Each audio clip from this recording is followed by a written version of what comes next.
Hey everybody, welcome to my channel. We have with us a special guest, Jack Peach. I bet Peach is not your real last name. No, it is. No, that's my real last Oh, name. really? Yeah, yeah, Well, if yeah. you ever wanted to do porn, you wouldn't have to change your name. I'm sure you get these jokes all the time. I'm sorry. I actually Now, never. That's a new one. But I really? mean, yeah, no, that's a new one. Jack Peach? You I kind of think it's have a more of a woman, complexion right? like a peach too. Like I mean, it would be perfect. it would be perfect, but I think it could be better for a woman in that role rather than the dude, right? Yeah, there's kind of like the fruit innuendo. You're right. Never mind. Maybe it wouldn't be that good. Well, for gay porn, maybe if you ever had the Yeah, if inkling I to get ever, into something like that. well, you never know. But at this time in my life, I think that stage has passed. Yeah, it seems like you don't represent a lot of gay porn demographic in what you do. Okay, so let me just Not back quite. up. Um, what so what do you do? Let's just go over that really quickly because I do think Yeah. it's interesting. I do have questions about it. Yeah, I mean, it's basically what I am. The way that I like to frame it to people who, when I first meet people, the question always comes up, what do you do for a living? And it's always it's a bit of a weird one to explain, particularly to, an older demographic. But like, basically, how the Yeah. way that I phrase it and the way I frame it is like, I help single Christian men get married. That, in a nutshell, that's what I do. Now, what actually is involved in that is quite a lot, and it's a more, it's a more palatable way of saying I'm a Christian dating coach, But ultimately, that's the goal: is to try and help people get, guys who are struggling with women eventually get married. Well, I like I help single Christian men get married. That seems more proactive than just like a Christian dating coach. Like that kind of seems Yeah, lame, but it actually yeah, sounds like you're doing something that's better to put on a resume from what I know in my yeah. resume writing days back when I had to write those. Not that it ever worked or anything. Okay, so I think that's interesting because I could see like a huge hole in like the average Christian man's psyche when it comes to dating and they go to 100%. their priest or their minister asking for help and I don't know maybe he's never even been married. Or, he's been in the dating pool 30, 40 years ago, and there's been a lot of changes in the past 30, Right. 40 years. And, Right. the Just way, ask the girl to the under the sea dance, or I guess that's yeah, Back to the Future, but just be intentional, just pray for it. And it's like, as a Christian, you should always pray for things, but like, it's well, there's the classic phrase. I think it's more within Catholicism than Protestantism, but it's work and pray, labor et labora, ora et labora, which is work and pray. And what I'm the kind of the way for you to put in the work to make your prayers get answered in the way you want them to be answered. That's how I like to frame it to guys, because you know, it, I actually had that conversation with a guy online not that long ago. Kind of, I just made the argument like, there's a big hole in the way that Christianity talks about this issue because, yeah, like you say, the priests, if they, the way that they met their wife is not necessarily how a guy today will meet his wife, and like they right. don't really think about it because why would they? Yeah, You they know what I don't mean? know. Yeah, I'm sure there's something that our kids are going to have to deal with that we're just not going to know. And it's 100%. nobody's fault, but we've gone through like seven cultural changes in the last 36 years. And I like what you said. It takes work. You have to put in the work. Yep. And something else I like that you say is you have to think about the kind of girl who you want to marry Hmm. and where is she going to be? Yep. And I think a lot of guys get freaked out by that because what if the girl asks you, "Oh, what are you doing here?" You're like, no, it's like it's okay. You can say it. I'm here to meet women." Yeah. Well, And I think that comes from a really powerful place. Like, yeah, I want a girlfriend. yeah, for sure. It's always good to take ownership of what you really want. But it's also like the one thing that's like one of the first things I always work on with guys is, yeah, like let's make a vision. Let's make an avatar of this woman that we're not going to meet, but at least it gives us an idea of like, Right. what we're looking for. And it also gives me an insight into them and things like that. But Yeah. um, the first thing to do is to find a place not just where women are going to be, but also where you are going to enjoy going anyway as well. There is an element of like, obviously it's good to push yourself out of the comfort zone, but if there's somewhere where you just really don't want to be there and you're just there to meet women, it will show through though. And you will just come across a bit awkward and uncomfortable. Whereas if you Yeah, that's all right. enjoy, If you just yeah, do that's that for fine, I 4 years suppose. in a Yeah. row, it really doesn't get that bad. This is me when I was single, but Eventually it gets there, but I do think it does help that, if you're just especially creepy enough for a long enough period of time, it just kind of just works itself out. eventually It's someone like will. herpes. It just goes away eventually. I wouldn't know, but I'm sure that Yeah, that me might. neither. Anyway, so back to you, and you're talking about say, so Christian men. Yeah, you got to go to where the women are that you want to meet. I tell people all the time. That's how I met my wife. Yeah, I want a I girl who mean, likes spending time outside and who reads. So I would just go to the girls in the park who are reading and just talk to them. yeah, exactly. It's like It's this is what she would be doing, and I don't. We may get divorced next month or something, so I don't know. I don't want to like, say that's some. Actually, I have some questions about divorce that we could talk about, but Yeah, sure. anyway, I I was just mean, saying that so was sometimes it is worthwhile to think like people do overcomplicate these things for sure. Like if you look at like general discourse of dating online, like I have a real belief that people just overcomplicate the hell out of this stuff. yeah, Like it's pretty simple. As long as you're meeting women consistently and you're putting your best foot forward, eventually you'll meet one who likes you enough and you like enough that it'll work itself out. yeah, Now there are mistakes that you can make that that will by like I hosted a workshop this weekend. I think kind of one of the core points of the workshop was it's more important just not to make mistakes than anything else. It's like if you half of early yeah. dating anyway is just not messing stuff up. Just show up and be normal. Yeah, basically it's Like, can it's you people walk like to over to her, say overcomplicate hi, it. and be normal? That's And huge. yep, And and not like twitch or do anything weird. Just be a guy. Like, hey, yep. I think you're pretty, or whatever. Yeah, Yeah, it works. I mean, it depends on the guy, right? Some guys can pull that off, some can't.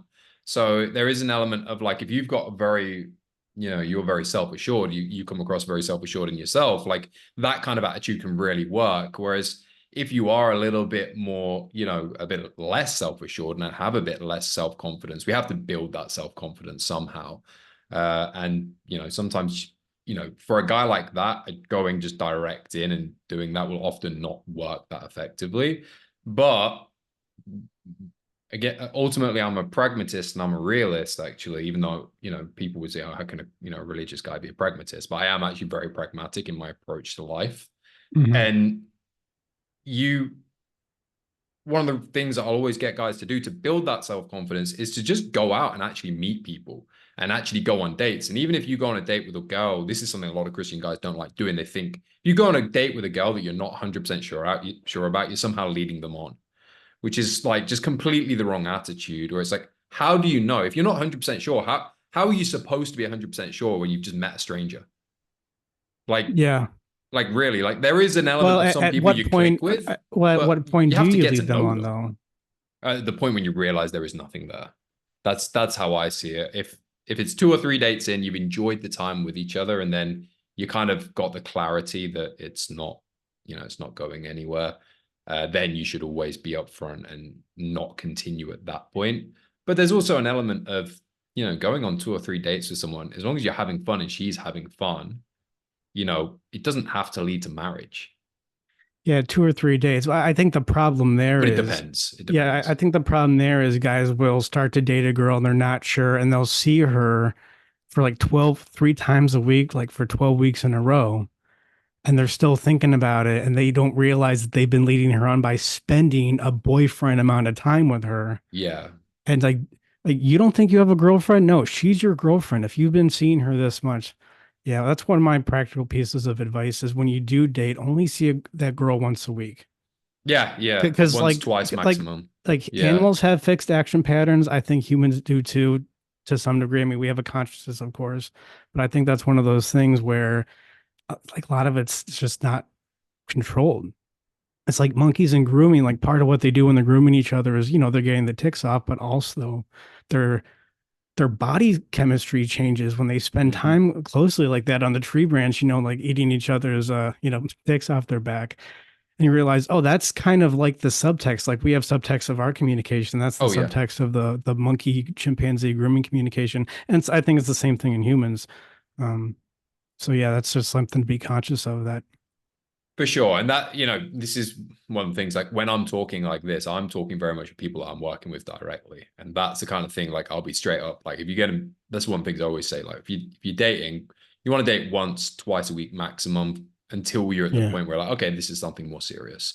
Because it also gives you the chance to be more clear in your head as well. Because when you're spending that much time with someone, it also can there's an enjoyment to that process, which especially if you've not dated much before, that the enjoyment can supersede, the kind of the enjoyment of having that experience can supersede the reality of the person. Whereas like just because this is Right. a novel experience and it is, being in a, being Feels emotionally good. intimate, it feels good. It's important. Emotional Yeah. intimacy is a core need that humans have. So yeah, it's that's one thing I've got to be careful of. Like when I'm giving advice like this is what I talk with directly to my clients, where there is context there. So yeah, if you're listening, and it's good to clarify that and to remind me of that. Right. Yeah, guys go for just like the validation, the good feelings of being in a relationship, even though it may have nothing. Like she may have all these crazy problems. In fact, what I find when a lot of guys are tuned out of their emotions, they come across 100%. a girl who's just more histrionic, dramatic on the personality disorder, which isn't necessarily a bad thing, but and you may find yourself attracted and very much needy. It's like you're a dry sponge soaking up all this water. I think a lot of guys go into relationships emotionally in a drought. 100%. And so, It's the yeah, core thing I try and fix with my clients. Like I've never had a client who didn't have some degree of emotionality issues which needed resolving. I've never had one, ever. and so how do you go about doing that? Well, I don't want to give away all the all Oh, the okay. juice, but like the key steps is really like begin to develop emotional awareness. So like you always have emotions running through you. Like as a human, unless you're literally a psychopath, a which hundred if you're percent of listening the to this, time, there's you are always a not, feeling. there's Yes. always you, and our feelings are also the only thing we experience here and now. Right. Whenever we're thinking about something, we're either in the future or in the past, like we're actually not here right now. And that's not a bad thing, right? That's actually what makes guys like this quite successful, by the way, is because we can plan things out, we can reflect on past mistakes. Yeah. But we guys often have a tendency to get locked into those patterns. Whereas, one of the things I'll always say is if you're feeling, even if you're like reminiscing, like before this call started, me and Mike were talking about my son, right? Like my people don't know, my son passed away about a year or so ago, a bit over a year ago. And like if I think about that time, obviously it makes me feel sad, right?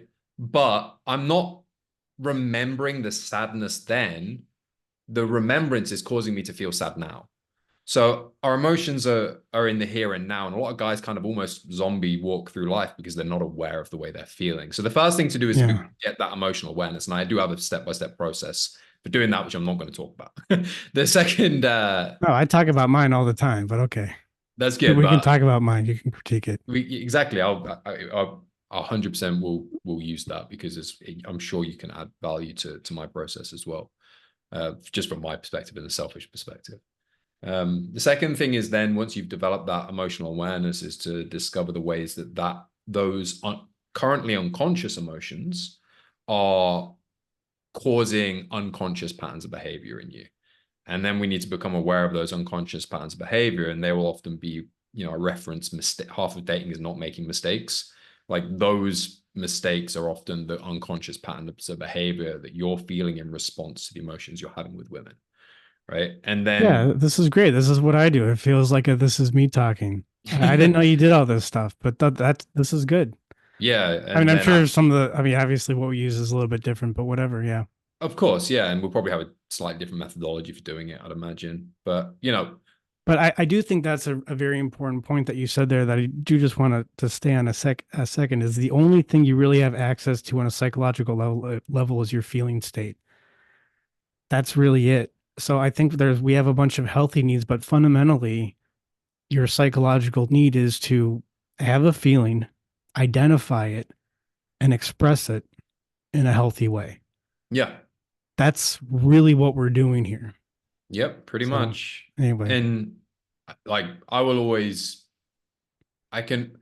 So on this point, the reason, like one of the things I'm very proud of in my program is that I can actually generate like lasting success in my clients, which is normally quite rare for dating coaches, which are more, there's obviously there's a reputation that a lot of them have. Not all of them are bad, obviously. There's some great ones. I know you're friends with Pat, who is also a friend of mine, but he's one of the few other guys that I would recommend to do this with. And there's Hmm. my friend Taylor, who I also think has a very good approach. Although we have more differences, I think, in our approach, but that's fine. She does good work. I know she does. Um, but in general, a lot of guys they're just looking for that quick win so they can make the guy feel like they got their money's worth, and then they just don't really care beyond that. Whereas what being able to do this, and I'm sure what you do with your clients as well, and you're a therapist, right? Correct? Yeah, I'm a therapist. Yeah. And is like when you actually do develop and you get the, because what we're talking about of the emotional awareness, I think is a very abstract concept that's very difficult for more logical, rational guys to get their head around, especially if Hmm. you've had, 20 years of patterns of behavior patterns of not dealing with this and they're just ignoring it and repressing it. Hmm. But when you actually get it, and when you have someone working you through the process, like myself and like Mark, it does cause serious lasting change where it's like almost the way you live life changes. Like it's like you have a different kind of like ontological understanding of the world where suddenly everything like works in a different way. And that's why so many of my clients as well will end up getting married. They do have, I've got numerous clients who've had kids now with the woman they met working with me or just after working with me.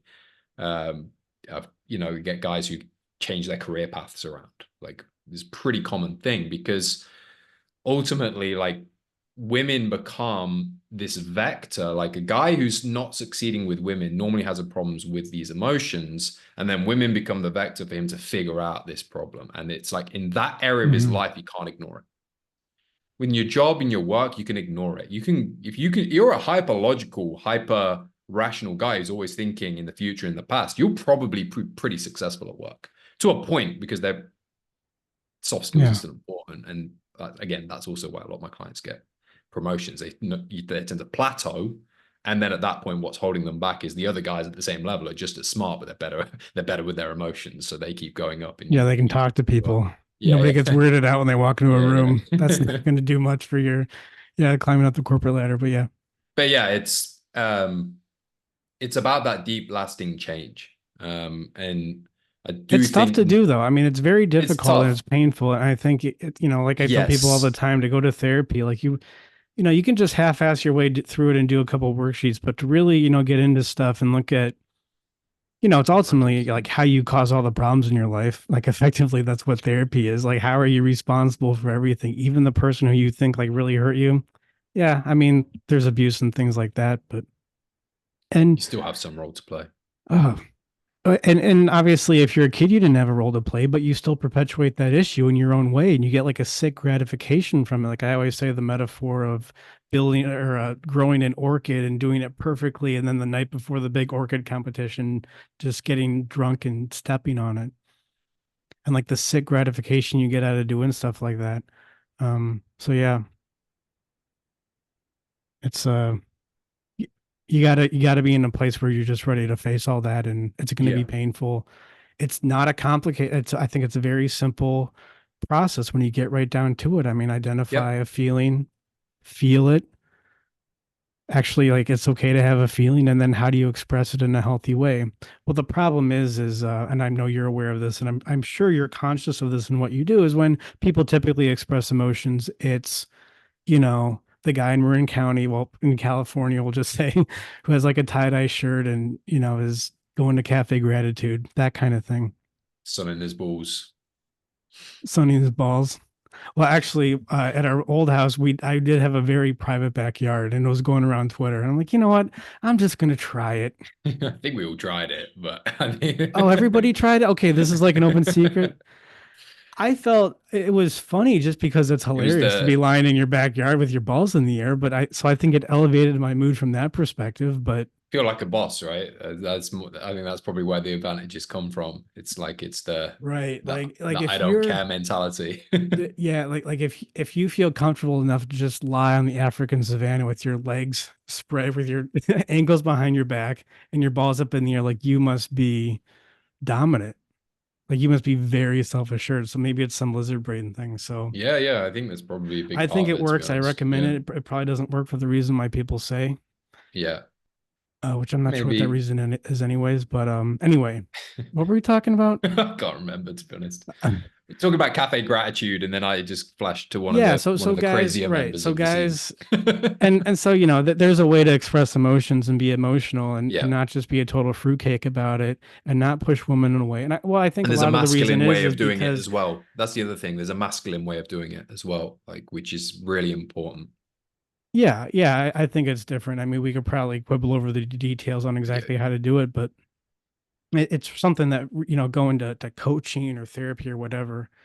Um, yeah, it's something that's really important to do. But I think that what we were going back to before is guys who are emotionally tuned out, then they get a girlfriend and it feels really good. And guess yeah, what? She's a reflection of them. And then he feels his own emotions through her own emotions, and all that stuff just comes out. And then they do push women away.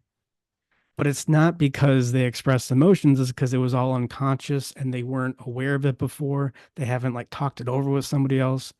And you will definitely push women away doing that. And women have a right to leave you yeah, because yeah. it's like, dude, well, now there's stuff in your unconscious. Well, you're not safe to be around, you know? Yeah, and they can pick up on that, by the way. Like it's women are very in tune with that slight disconnect. Like if you want to think about it in a kind of tribal threat, men are a threat to women, historically, and even today, of course. And I women have believe men are still a threat to women, yeah, yeah. and women are a threat to men, and that's what makes it fun. Yeah, exactly, in a different way. If we couldn't eat each other, what's the point? Like I'm just bored, you know? Yeah, I mean, Might as there's well marry a nothing dude at that point. Like, what does it nothing like a little bit of cannibalism on a Friday night, what it's does it matter? Yeah. but yeah, like women pick up on that. They can pick up on those subtextual cues because it is in some ways like a defense mechanism where like not a defense mechanism, like a threat Well, recognition a healthy system. defense A mechanism. healthy, yeah. Like this guy is being a little bit sketchy, and I have Yep. some intuition that tells me is He's a little bit off. I'm just gonna trust it. Especially early on, right? This is why I say like make again to go back into make not making mistakes is more important than anything in the early stages because I like to visualize like attraction and relationships like a fire. And like when you first like talk to a woman, it's like literally just like, hitting a flint. It's just you're just throwing a spark and seeing if it catches. And if there's Mhm. if there's no mutual attraction there, there's nothing you can do about it. It's just not landed in the right place. Yeah. If you get into a first date situation, it's like there's that first flick of flame, but if you just breathe wrong, you're going to put that flame out. If a slight trickle of rain comes in or a gust of wind, it's going to put that out. And sometimes these things are just out of your control. By the way, you can't control wind. Sometimes logistical things do legitimately happen. Um, Yeah. and then when you're, say in an early relationship, a month in, it's like, okay, there's a little, some warmth there, something's caught, but it's not yet, it's still, again, if it's a rainstorm or a big problem comes up in her life or in your life, or there's just an issue that, isn't being able to resolve it, that it's very easy to knock that fire over. Whereas if you've been married, I've been with my wife, not married the whole time, but we've been together nearly 8 years. Like at this point, and if you like, for example, my parents who have been together, I don't know, 40 years or something. I don't know how long they've been together, to be honest. But like at that point, it's almost like a bonfire, or it might be smoldering away, which is like it can be put out, but it generally takes quite a lot of work, or just not putting any fire on any, logs on the fire for a long time will eventually put that fire out, which is when divorce happens, which is, I know, one of the things you want to discuss. So maybe this is a good segue. But that's why you got to avoid those mistakes early on because, you can make small mistakes later on in marriage or later in the relationship process and you can resolve them, right? You can't leave them unresolved, but you can resolve them. People can overlook them. They're not going to just leave you. Hopefully, if she's a good quality woman, she's not just going to, snap her hat, leave you.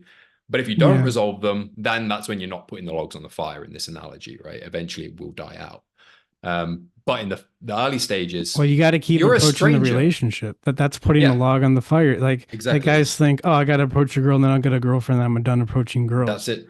Like no, dude, you're practicing approaching this girl because eventually you're gonna have to approach your mom on her deathbed. Do Hmm. you think this is any different? Like you're approaching your emotions as a reflection of the most important Yeah, that's woman better. in your life. That's what's going on here, and it's not just going to go away. And that's putting logs in the fire in the relationship. Is like, you're married. I mean, geez, some conversations I need to have with my wife. I'd so much rather, it's so much easier to be a single guy. And you just have Oh to go yeah, talk to a girl in the coffee shop. Like it's that's nothing. It's a easy. joke.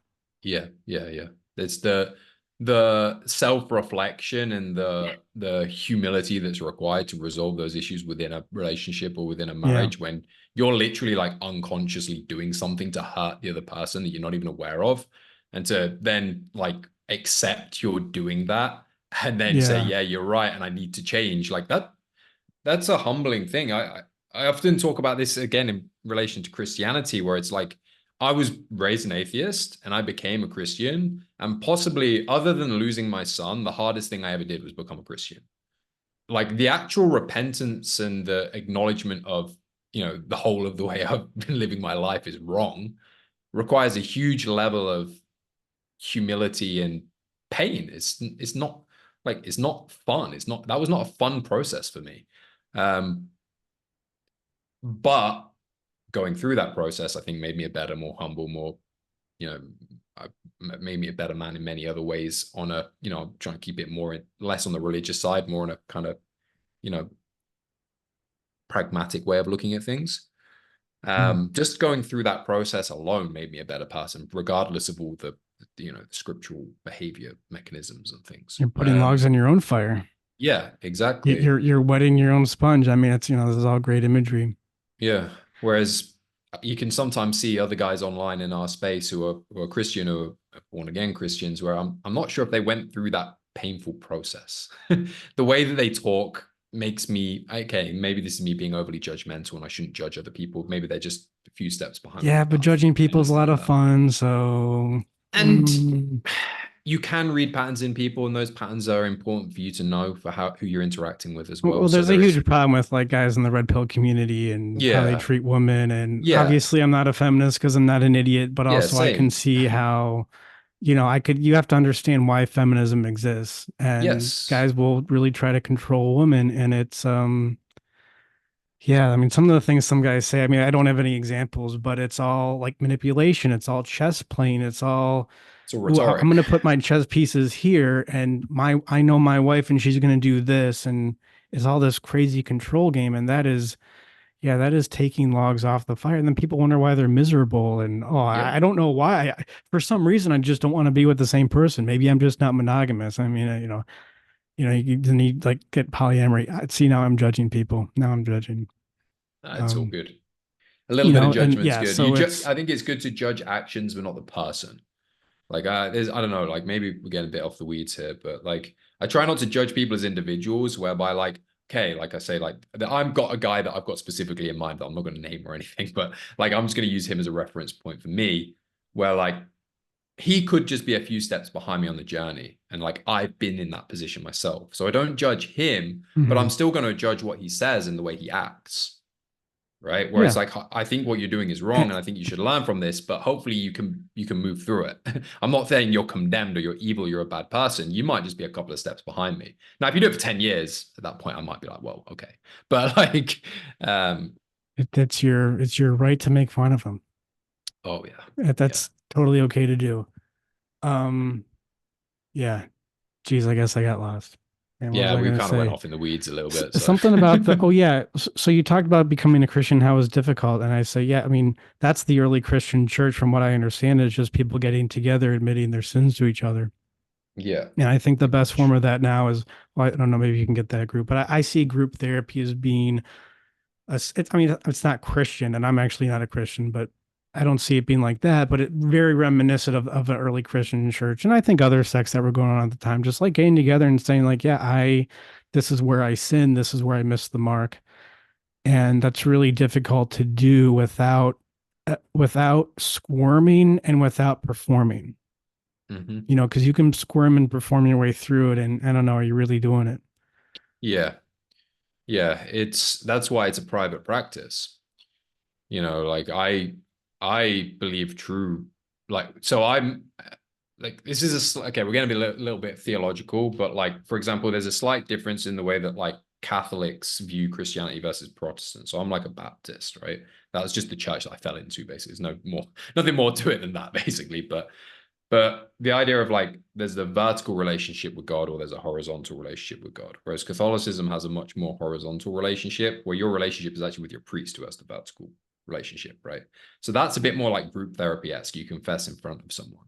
Mhm. Whereas like in Protestantism, and this is what my belief I think is better personally is, and maybe the other thing I have is like in terms of denominations, I don't get into this one's better than the other. I think like certain personality types fit better into different things. And I think that as a Christian, I believe that's why God allows different denominations to exist. Is you cast your net wide with the That's good. slightly different, you know, it's the same core concept. There's a slightly different angle on it, which means that this person resonates with this and this person resonates with that. And that's fine as far as I'm And see, that concerned. feels like it should be that, like, I bet somebody's done that, like Myers-Briggs in your denomination in the Yeah. Christian church. Like, I if you're a think Methodist, you're more likely to be like, ah, yes, you know, I'm sure whatever. someone's done that. Yeah. Yeah. I'm sure someone's done that. But would that's I why would be Northern interested. Europeans, That would like be very Northern Europeans are interesting. Protestant, right? Because we're more individualist, more logical, more rational. We prefer that private practice of the vertical relationship because I'm British, right? And all my descent is like Northern European. I'm Irish, Scandinavian, French. I Mhm. suppose not Northern, but French. I assume it's Norman. I don't know for sure. And I haven't done a 23andMe. This is just the stuff I know from my family tree, right? But um, and I like that private thing where it's like I come to God privately in prayer. And as long as you're genuinely repentant, it allows for me a level of honesty that I couldn't do in a group setting. That's just me. Like there's something about it when it feels performative, even if it's not. There's this trigger going Yeah, on within me, but but I would argue that's the issue to work through. Because probably an maybe you element of feel it like you would do it in a performative way, and I would say, yeah, well, okay, that's like what insecurity is coming up. Like, let's go back and communicate that in a different way. for I mean, sure. look, And I don't want to there sell. have I been don't think everybody has to go to group or anything, but I'm just, no, this is why there's elements of this is also where I kind of, you know, there's a problem also with pathologizing everything as well, where we don't want to pathologize everything, where there are personality types. Like not everything is a condition. You know, there are people are born with certain personality types, and as right. long as you are acting healthily and you're doing good in the world, and like, you know, again, this is probably where Christianity somewhat deviates from secular style beliefs, is that within Christianity, we are inherently flawed and there's nothing we can do about it. All we can do is strive to become better. The only perfect man is Jesus, and we can't be Jesus. We can't be perfect. We can strive to achieve that, but we're always going to fall short. And as long as you're striving and you're generally big picture, in my opinion, doing good and you're trying to improve, like you don't have to pathologize every aspect of yourself as well. It's the same in Christianity when you get, you know, I get clients who believe all sexuality is sinful, and they've actually pathologized the fact that having sexual desire is sinful because there are elements of sexual desire which are sinful, Yeah. right? And I think therapy can do the same thing in a different way, where it's like sometimes we just got to accept that like we do, you know, I've had this conversation with my wife a few times, like I'm just not a very conscientious person. Now, that doesn't mean I can't work on being more conscientious and trying to be better in that, but I'm never going to be Yeah. like my wife's level of Oh yeah. conscientiousness. I mean, And look, like if you're yeah, talking about being perfect, yeah. I mean, I, you know, tell people that all the time. Your issue when you're 20 is going to be your issue when you're 60. It's going to be the same issue. It's just, how can you much you become work on more it. aware of it and more fluid Yeah. with it and understand it? So I guess I agree with you from that perspective. Um, right. Yeah, that's good. Sorry, what were you I saying? I don't know what we, interrupted. oh, it's all good. I think that was big. Yeah, the sexual shame. So you must get that a lot too. Yeah, of I'm course. actually reading through the New Testament now, and I'm at the Corinthians and Galatians, and it's all about sexual immorality. And Hmm. I don't know, man. Like some of that stuff, it seems very. And like one thing I like about the church, like I see our two dominant religions now is Christianity and Marxism. I like Christianity because it's evolved. Marxism still in this like crazy virulent form. Um, but yeah, some of that early Christian, I mean, he's pretty, he's pretty strict on sexuality and d- referring it to at this thing that needs to be repressed and kept down. And so I understand where it comes from, but I think the Yeah. church, and you know what, something that happened, I don't know if you have any opinions on this, but what about, because I mean, you're not a Catholic or anything, but what about the Assumption of Mary in 1950, putting Mary up on the same level as the Trinity?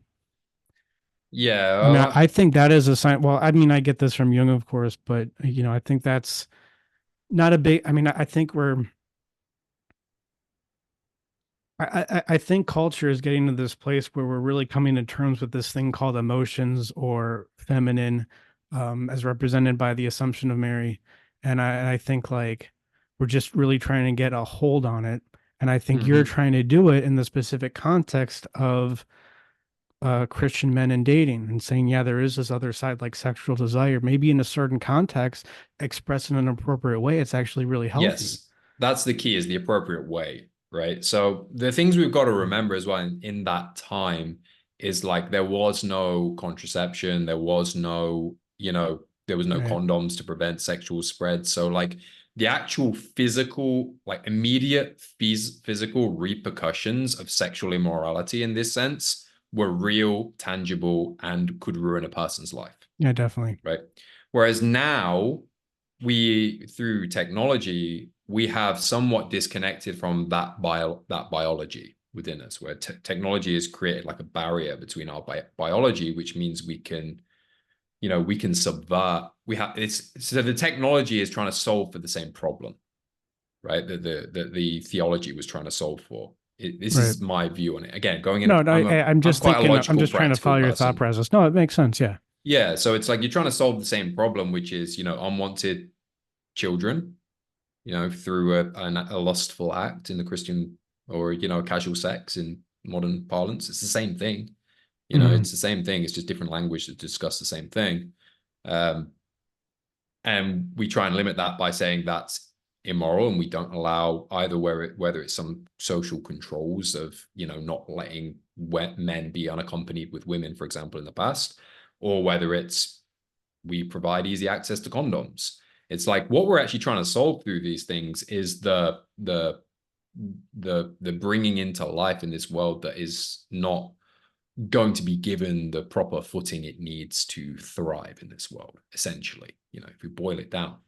The Right. things like, And I think it's a pat on our back that we've come this way technologically where we can separate sex from contraception for and we sure, can just enjoy the process. for sure. But that also does come with, like this is why I say technology separated us from biology, which I do think, the more the statistic, again, you could say correlation doesn't equal causation, but the statistics are pretty clear that like people who engage regularly in casual sex have worse life outcomes, whether that's drug use, whether it's depression, whether it's suicide, all these things are, it's Yeah, it's pretty always well works both ways. understood. I Yeah. mean, And that's, I would argue as a Christian, that's because we're living out of when the technology has allowed us to live out of alignment with God's will. But what we can say in a modern sense, which I think is the same thing, it's just talking about the same thing using different language, is that technology has allowed us to live outside of our biological reality. And again, these are the same things. It's just one's looking through it from a religious lens, one's looking through it from a scientific lens. Because I've lived on both sides of the aisle, right? This is why I have a slightly different perspective, because I was an atheist. And mhm, like I still have that grounding in my life, which allows me these kind of almost like I can dip into both camps in my head, right? mhm. Um, so there are consequences to that style of living that I think, but just now they're not immediate consequences. It's like Well, deferred yeah. consequences rather than like in the moment. You might feel a little bit of shame. You had like, I've lived that life. You have a one night stand. You might afterwards be like, Well, man, I that was think a I little bit think embarrassing. well, Like, so I think I agree with you everything that you're saying. My one disagreement though is I think casual sex is like a gradient, and I think there's a yeah, really that's unhealthy fair. way to do That's it. fair. I mean, I think if you have sex with somebody under false pretensions or false presumptions, like they think that you're richer than you are or something, or I don't know. Like I think that's, that's going to split you in two, but I think just being honest and upfront and just being very But do you not genuine think and they will also be telling themselves some lies in that situation, like telling themselves the lies? Like uh often someone in yeah, that but situation, are they actually happy in that situation? Is it what they really want, or is this just a mechanism to try and get that need met in an unhealthy way? And they convince themselves that this is all okay. yeah, I mean, well, that may be true, but I mean, that's not my responsibility. My That's true. Yeah. responsibility is my own feelings and whether I'm being honest. And yeah, I mean, if some girl's responding to me because I'm like her abusive, I don't think I ever would be like, I mean, that would be more unhealthy. But no, I think if a girl's responding to me because I am like a father who she loves and trusts, then yeah, I think that's fine too. As long as I'm coming off as like a genuine way. Yeah. See that's where I would have a slight disagreement, but I do understand where you're coming from. You know what I mean? Yeah. I'm not. I get what you're saying, although I would disagree. I'll be I honest. yeah, I just think I would never want to shy away from the idea that sex is fun.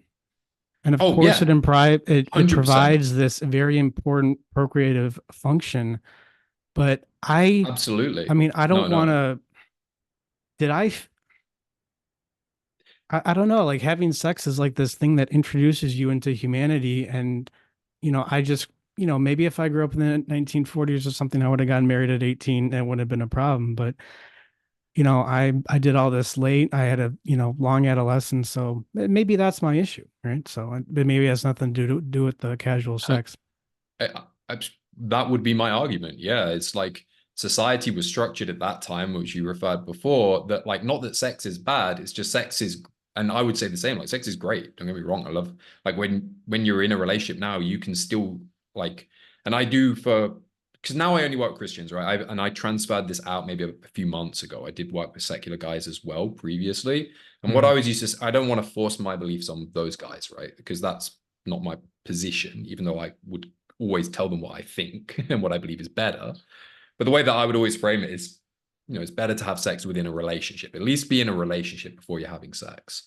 And the whole of society used to be structured to get men in a position where they were mature enough and adult enough and went through the rites of passage that meant by the time they were 18, 19, 20, 21, they had enough. And obviously, it's not a perfect system. I'm not going to deny that. Like they hadn't, just like today is not. Like Yeah.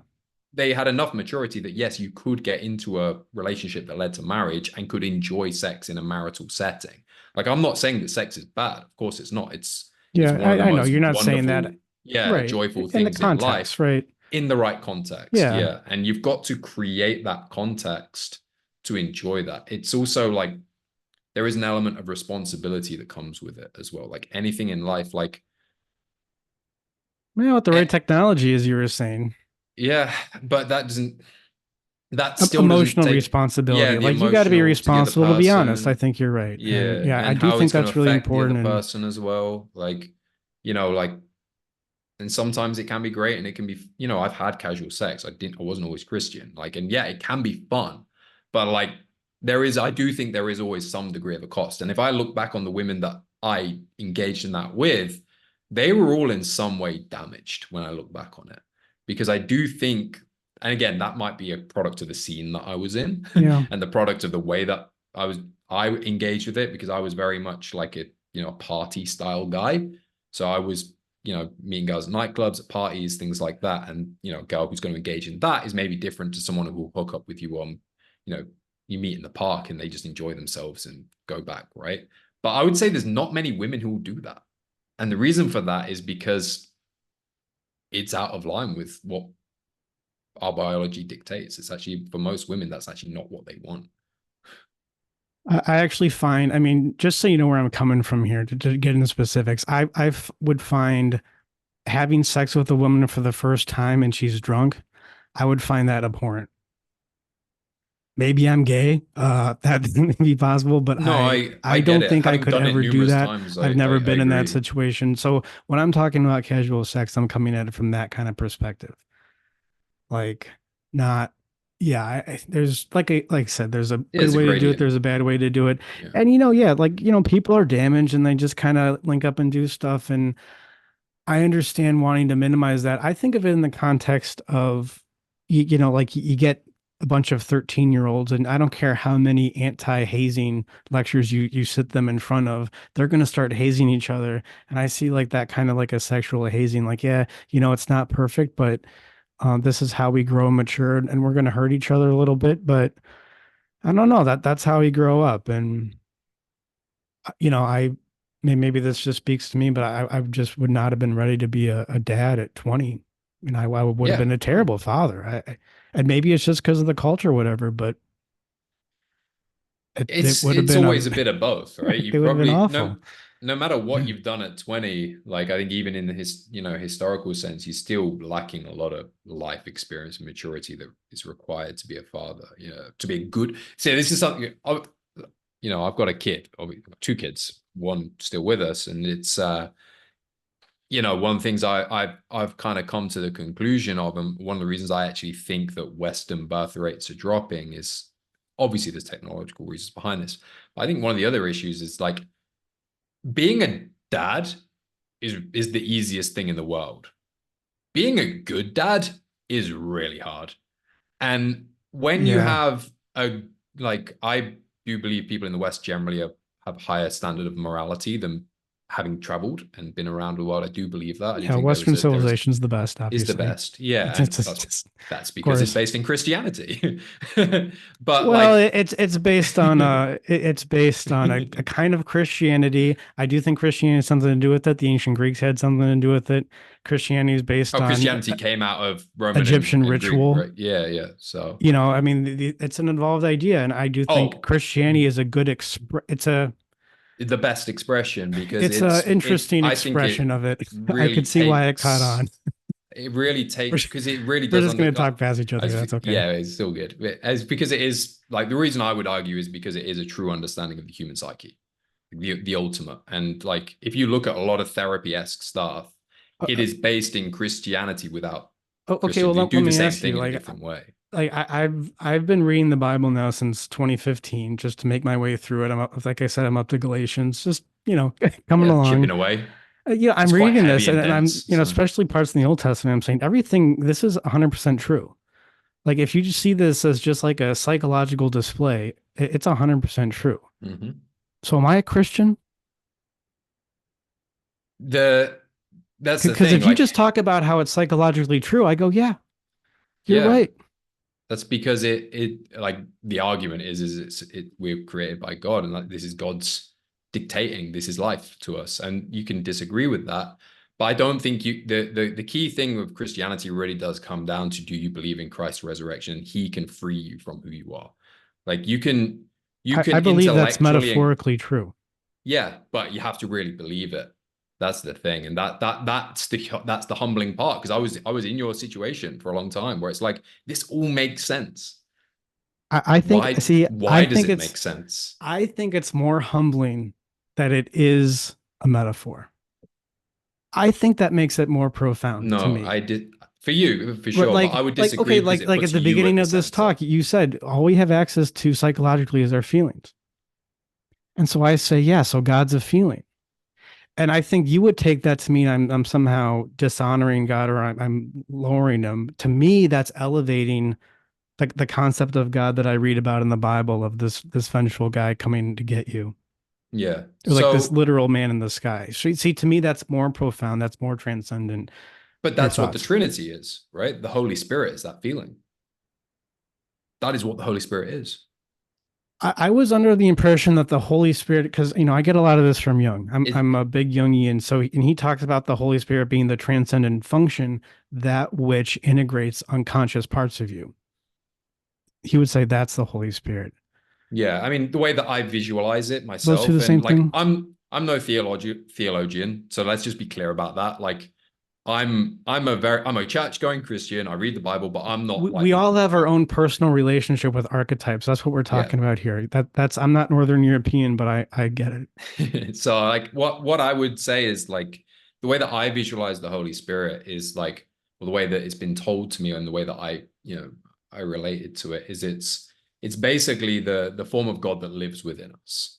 And that form of God is like when we have intuition, when we have like certain feelings, certain emotions, when we're tapped into that, we are tapped into God's source energy, as it were, within us. And he lets that reside within us to guide our actions. So when we're living out of alignment with God's will, that's why our emotions will go down into depression and things like that. Because whereas when you are living in alignment and you're following that element of God's will, which we can, part of which can be part of our emotions, but we are separate from it, right? So that it's just, and sometimes it's just a whisper, sometimes it's very clear.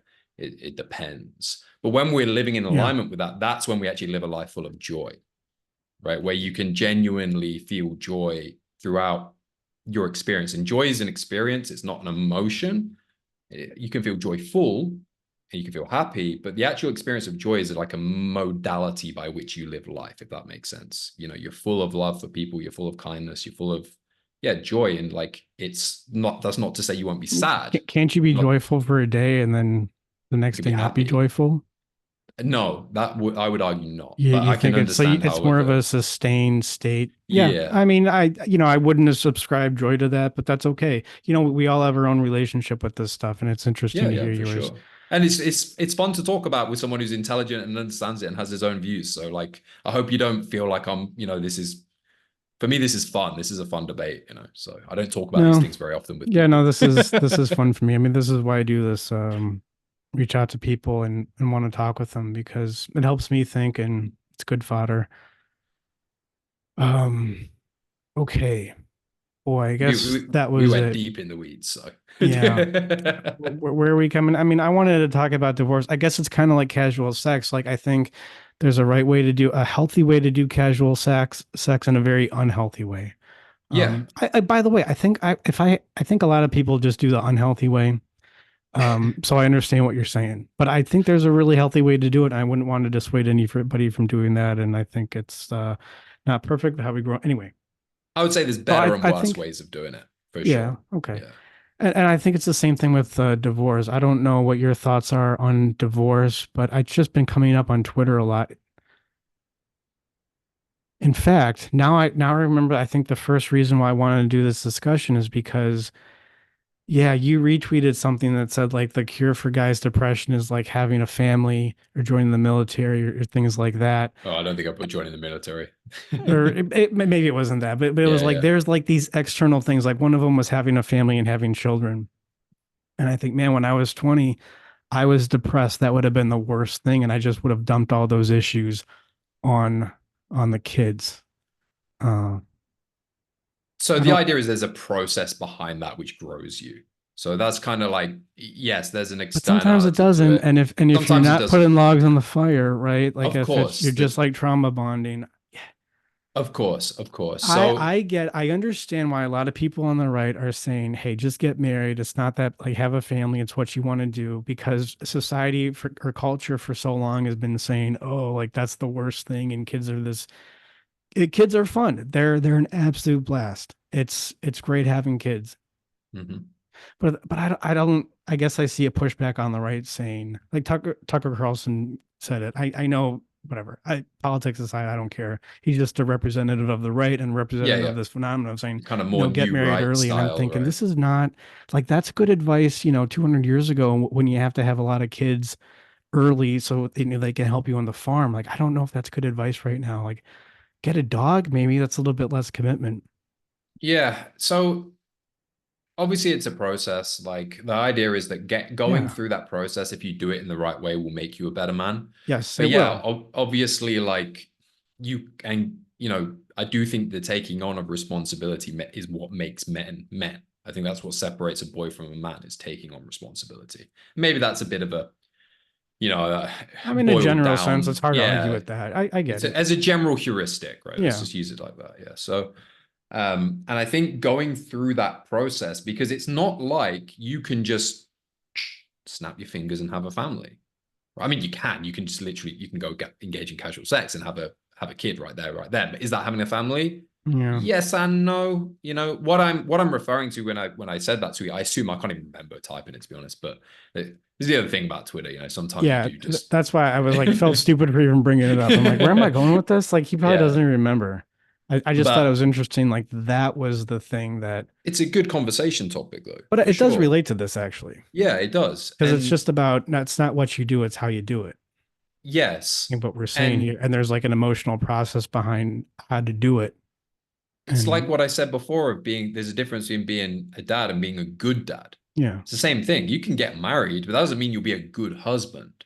Like obviously, Twitter removes the nuance by design. I mean, they've tried to reduce that, which has killed the platform. But anyway, like it's supposed to be like the idea that as you go through that process, like of trying to get a woman, first things first, you've got to meet a woman to get in a relationship, right? Back to what I do, Mhm. like doing that's not easy today. Like it's not that hard, but a lot of guys really struggle with it, right? Like It if takes work, without like you it takes said. work, yeah. And it takes the right methodology, the right attitude. You know, it's a getting in a relationship is a very zero sum thing. It's like you fail, you fail, you fail, you fail, you fail, you fail, you're in one. You know what I mean? And it's like people can get despondent about that dating process when they don't get their results. And that's also where you have to disconnect from the results and just focus on the process. Yeah. Yeah. You need All to, that kind of stuff. yeah, it's But not about then, approaching the woman, it's about approaching yourself. yeah, If you just keep your focus on that, you'll do good better. things will happen. Yeah, for sure. And that's a big part of what that it's easy to say, it's harder to do, right? And a big part of what I do is helping Yeah. guys internalize that lesson through a process, Yes, right? that's With why you need a constant coach, right? with reminders of what, this is what we're doing, this is what you're doing wrong, this is how you're supposed to do it, blah, blah, blah. And yeah, then so that in itself, you'll have to grow to get to the position where you can be with the kind of woman you want to have a family with, right? Then you get into a relationship with her. I'm not recommending you immediately knock her up and have a kids. Like if you want to do that, okay, no worries. Some people are more well-developed individuals that can do it quicker than others, like that does happen. People not everyone is dealing with the same level of problems. Yeah. And I still then have a you've got to Beavis and go Butthead through shirt, through the and I think what was it's that, sorry? very charming. Sorry. What's that? Have I you don't get heard the of Beavis and reference. Butthead? I'm aware of what they are, but I've never. Wait, how old are you? I'm 30. I had to think about it for a second. I'm Oh, 30. maybe you're probably too young for it, but anyway, it was just dumb cartoon in the 90s. Anyways, you were saying, yeah, you got to be mature and it's like a process. And yeah, well, And see, then I get having a good doubtful marriage. though. I mean, Yeah, I'm you sorry, want to go. have that first. You want to have a good marriage, and going through that process of actually developing yourself within a relationship will help you grow. And as you're going through this process, if you are approaching it the right way, which is the key Mhm. sticking point, which I agree, like, you know, I'm not just going to say everyone will do this in this process, but if you do approach it in the right way, going through that process, you will take on more responsibility. You'll become a better person. Yeah, You'll have to, by definition, if you want to improve in these situations, you will have to face your problems, your unconscious problems, the things you're ignoring or you can ignore when you're on your own, if to you want to do become it the kind right. of person Yeah. that you want to be the kind of husband and father you want to be. So obviously the tweet didn't say that, so I understand like why you would not get that. I'm not saying that everyone should just meet a girl, marry in 3 months, and then suddenly society's problems are going to be fixed. I don't think Yeah. society's problems are ever going to be fixed for what it's worth. We can be Yeah, I improved, mean, yeah, but we're always gonna have problems. I mean, look out now. I'm sorry. I hate to break it to everybody, but we're living in a utopia. agreed, Like 100% this is agreed. what it looks like. It's not like, yeah, like there's crazy stuff going on, but I mean, I don't know. You live Yeah, in a it's like this is Western what it looks country. like. So You live in a Western country, you don't know it's how great life is at this time. insane You like in the just think about mainframe. this. Just think about this right now. Like you can go right now to a grocery store and you can eat what only kings used to eat in the past for the price Dude, of like $30 maybe. yeah, I can't Even with even inflation, it's I still can't even talk about it. It's crazy. Yeah. yeah. like Yeah, it's like this is like something I have to tell myself every so often to be grateful, because you get lost, especially on Twitter, you get lost in this stuff, and it's like I have to just take that moment, like, dude, actually, life is really good. Like, generally, people have really good lives. You here in I live in Indonesia. I don't know if you know that. Like, there is mm, real poverty here. There's real poverty here, and yeah, I can't know, imagine. I mean, I yeah, think I like, can't imagine. I was in Egypt not too long ago, and it was like it's weird. I just get a sore throat when I think about it. yeah, That the poverty and I don't even want to go into it. I mean, I have this one sad story. I just got to put it in a book one day. It's just crazy. mm. I think it just says every, I don't know, whatever. But yeah, you're right. You're right. So I 100% agree with you. We live in the best time to be alive, and even the freedom that people have today, even we're talking about things that I kind of disagree with, like casual sex. Like, the fact that you have the freedom to be able to do that is in some way, and that is some way good. I just think there's downsides to that we ignore. But like, yeah. the fact that you can do that and you're not going to be socially ostracized, even though there's second and third order effects, I think do have problems. Like, that's an amazing thing. The fact that you can do that and just live your life and get on with it, like, is in some ways it's amazing. Like, we shouldn't lose sight of that. But you would probably think of it as just like part of us freaking out, living so well. Like we don't know what to do with ourselves because we're Yeah, got to not. invent problems. But yeah, we got to like do some crazy stuff because yeah, we don't have 8 children to raise and like homesteading out, yeah, doing all this crazy stuff. Shooting Yeah, bears that are coming after our livestock, and right. I just think like we said, feelings matter, and I think when guys go through the process of being married or anything else and they're tuned out, it's just going to lead to bigger problems. And yeah, agreed. part of living in utopia, I think, is to I think um John Adams. I mean, you're probably not a big fan of the founding fathers as I am. Uh, but we like John Adams. Maybe you think he's a traitor or something. No, he was American the entire time. We don't, like, this is the thing. Americans think Brits have like this real butthurt thing about the whole. We like it's like a footnote in our history. We Okay. really Yeah. like. No, No, yeah. really, you'll never hear a Brit bring it up. You're over it. Oh, I'm sure We you're don't like the over it. You're French. right. Yeah, We don't like the you're right. French. Well, anyways, I really like John. They're the ones who took over our country. We don't like the French.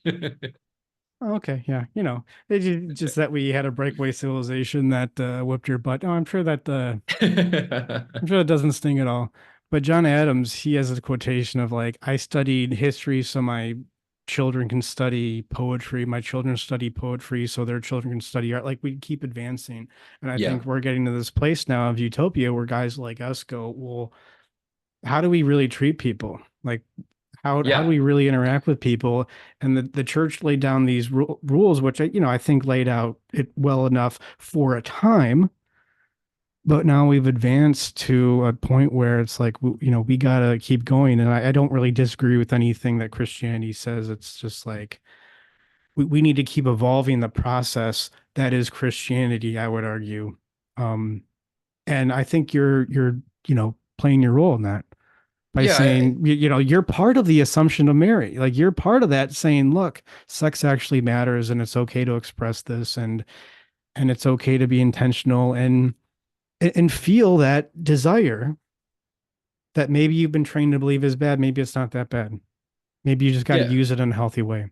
And that is actually what the Bible says. There's a whole chapter in the Bible about sex, the Song of Solomon, and how sex is good and enjoyable and pleasurable and it's from God. That's what that was about. Yeah. So it's like that's like you've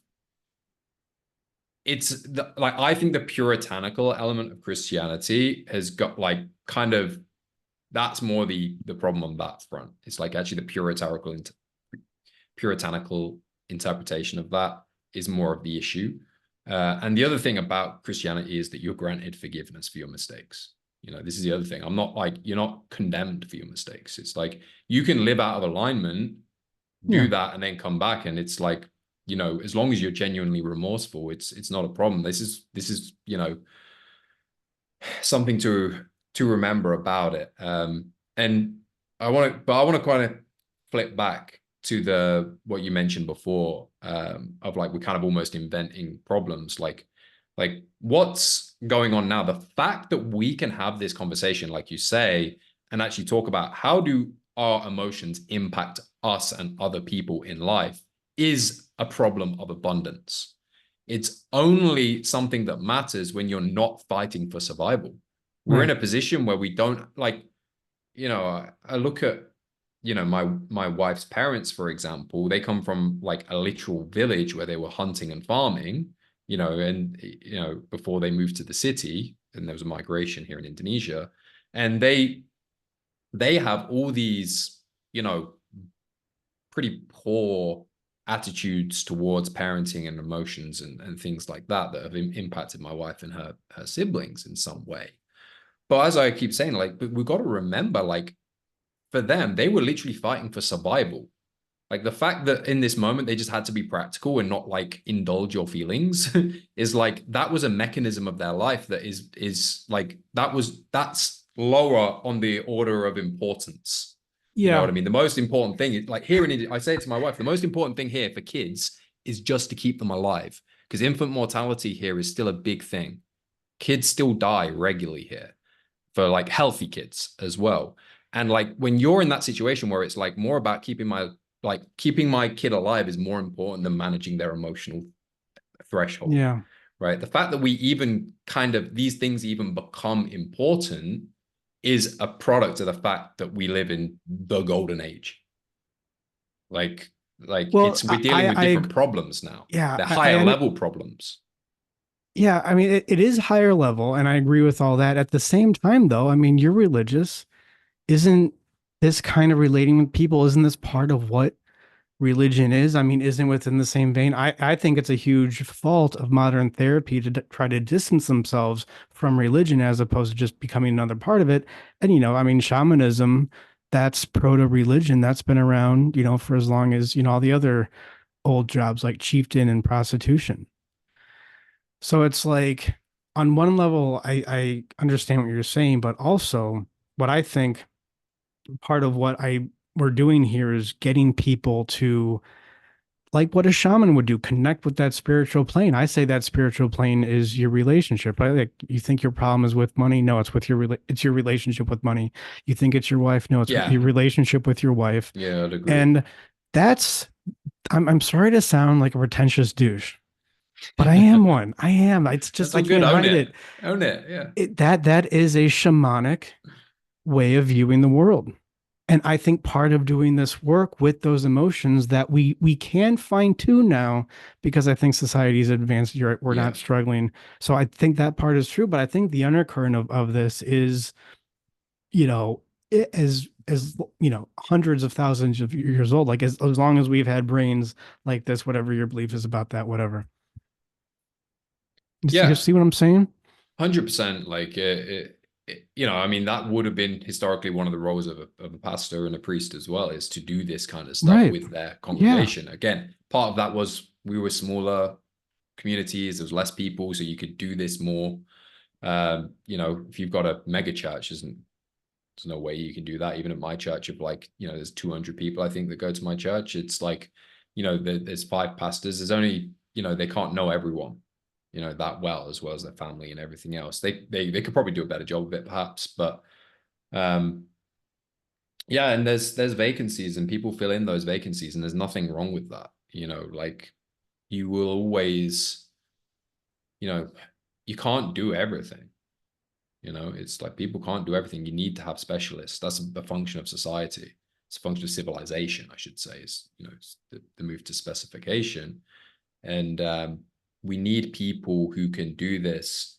And ultimately, I'm like, if you're doing it in the right way with the right heart and the right, generally like I'm a big Pareto principle guy. If you're doing it 80% good, I can overlook the 20%. I might argue with it, but I'm not really that.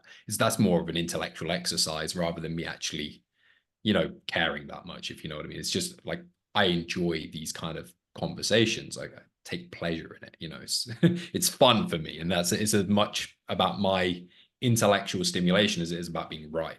If you know what I mean. And maybe I'm wrong. could be. I do believe I'm right. I'm not gonna lie, but like I think we should all probably believe Yeah. that. But like Yeah, I'm right. open. I'm open to the idea that as long as it works, then that's probably ultimately I'm a pragmatist. If you're making people's lives better, ultimately it's what I'm doing, just in a slightly different modality. And I do think that beyond some fundamental differences in kind of like, again, the kind of like the ontology of how we view the world, we're probably like 90% aligned, 95% aligned to be all told. Yeah, I don't know where I'm going with this, to be honest. I'm just kind of Yeah, no, I appreciate what you're thinking about. I think about this a lot. I just released a video called like a deductive valid approach or a deductively valid reason for why therapy works or why it exists. And yeah, I mean, this is something that I think about all the time that not many people in the profession do is like, what even are we doing? yeah, Like, why would you talk about an emotion? And I think a lot of people in the field just take it as given, like, well, that's just what you do. It makes you feel yeah, better. yeah, You get to dump stuff. They say all this stuff that it's just like these ideas that they get that's not based in anything. I really like to base this in reality and like saying, like, no, yeah, yeah, here's an emotion, here's what we're doing, and here's why you need to be aware of that emotion.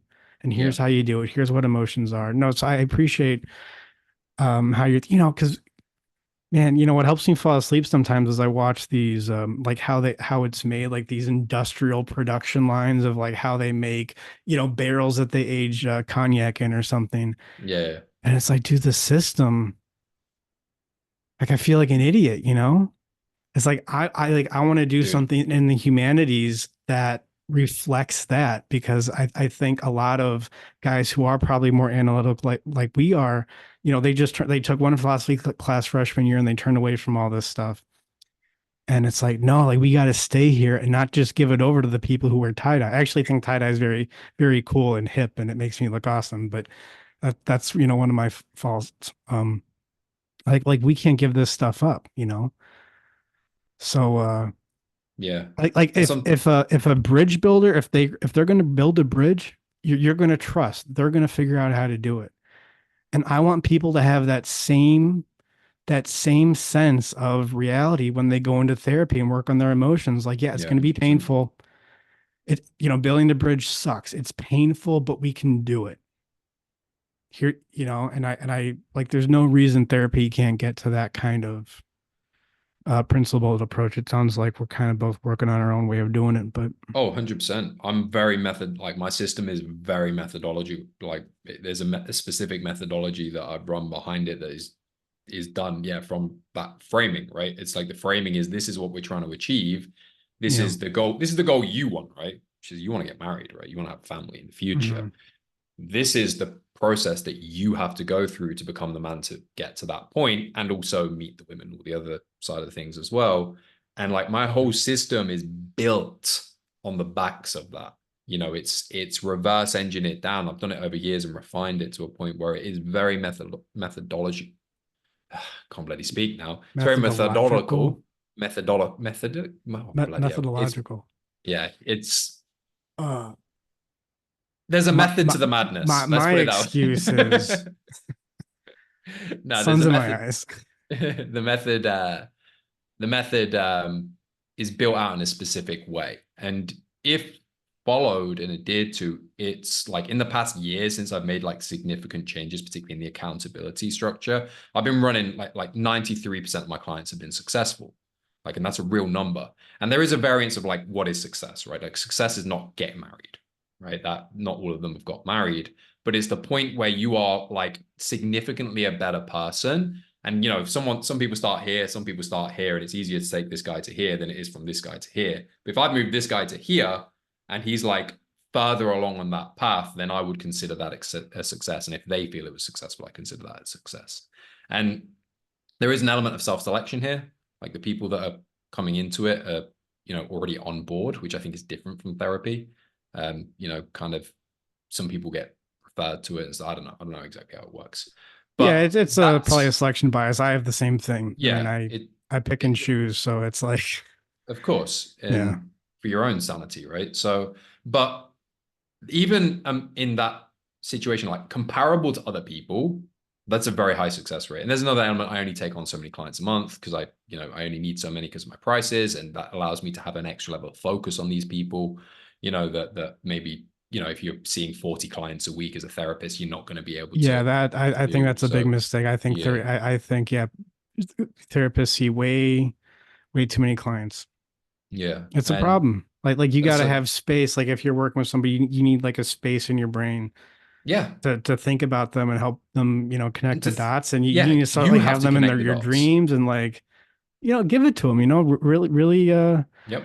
really put it in. Like yeah, like I said, I want to live up to that automated machine, that industrial machine that makes wine barrels. Like I don't know if it can just ever get to that point just because of the nature of, humans, but I think we right. can get much closer. Yeah. Yeah, It's you not, say there's a we're not method of therapy. inanimate.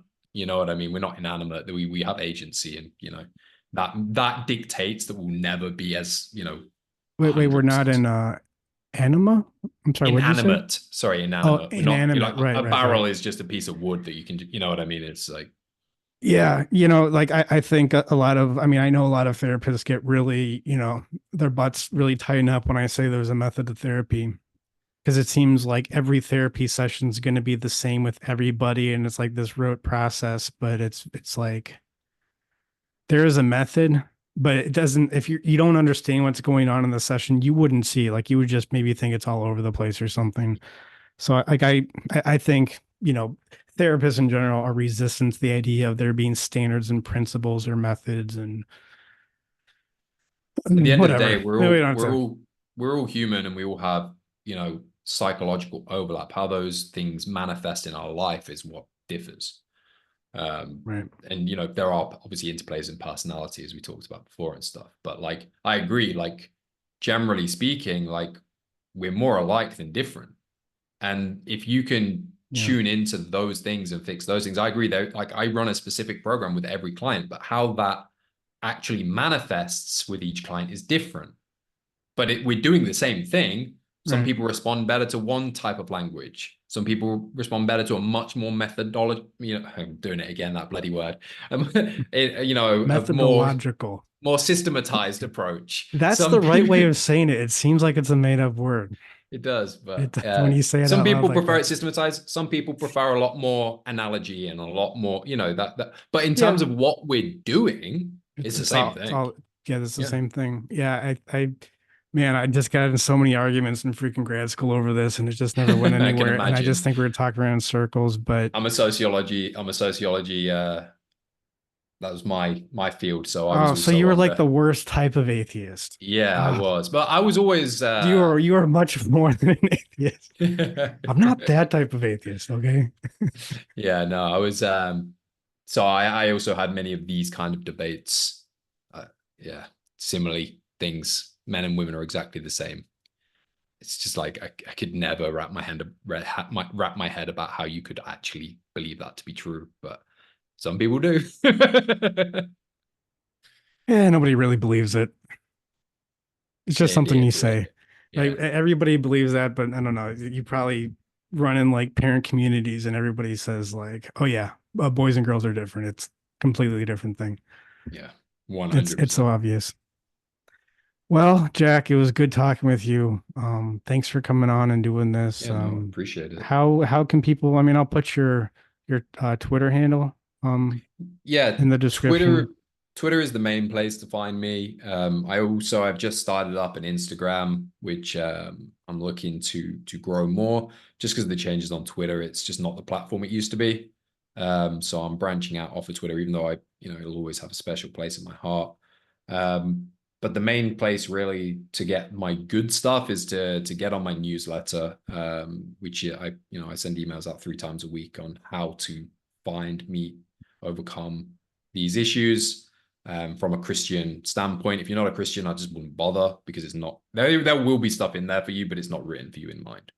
Um, but yeah, if you are a Christian guy who's looking to get married in the future, I would 100% recommend subscribing to my newsletter. There's a link on my Twitter, there's a link on my Instagram, there's a link. You'll find the link if you follow me long enough, and you'll get some free trainings and stuff like that alongside it, to kickstart your process immediately.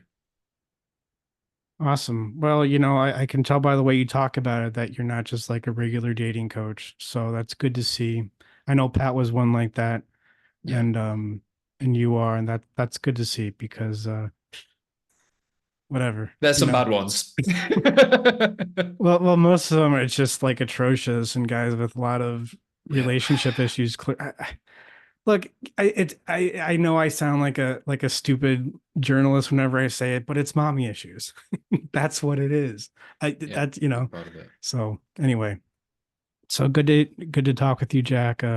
Thanks for being here and take No, I care. appreciate it. I enjoyed it.